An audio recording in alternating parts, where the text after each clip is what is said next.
అందరికీ నమస్కారం. మాది కడప జిల్లా బద్వేలు నియోజకవర్గం పూర్వవేలు మండలం. ముందుగా మా మీడియా మిత్రులకు, మీడియా సోదరులకు, ఎలక్ట్రానిక్ మీడియా, ప్రింట్ మీడియా మొత్తం అందరికీ నా ఉదయపూర్వక నమస్కారాలు. ఈ వీడియో ఒక ముఖ్య ఉద్దేశం కొన్ని మాట్లాడాలనుకుంటున్నాం. ఈ పొద్దు ఏపీలో జరుగుతున్న సంఘటనలు అందరూ చూస్తున్నాను.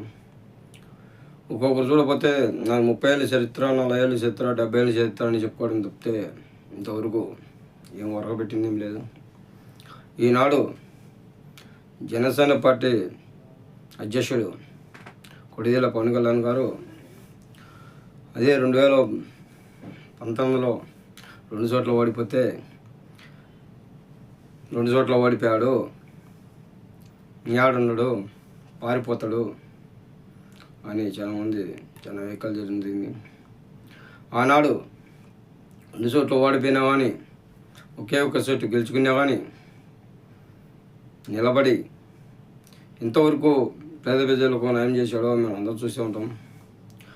అక్కడికి పారిపోకుండా నిలబడి ఉన్నాడు. ఈ పొద్దు 2024లో గెలిచినాక ఎంత మంచి పనులు చేస్తున్నారో యావత్తు ప్రపంచం అంతా చూస్తుంది. ఏదో మనం గెలిచాము, అధికారం చేతికి వచ్చింది అని మనసత్వం లేకుండా ప్రతి ఒక్కరికి సాయం చేస్తూ అతన్ని ఉన్న స్థానంలో అతన్ని ఉన్న కాడికి ఉన్న చేతని కాడికి చేసుకుంటూ వెళ్తుపోతున్నాం. ఈనాడు రాజకీయం ఎట్టుందంటే ఇప్పుడు దాచుకుందామా పెట్టుకుందామా మళ్ళా నెక్స్ట్కు ఎగబెట్టుకొని తరతరాలు కూడబెట్టుకుందామని నాయకులను చూసిటాం.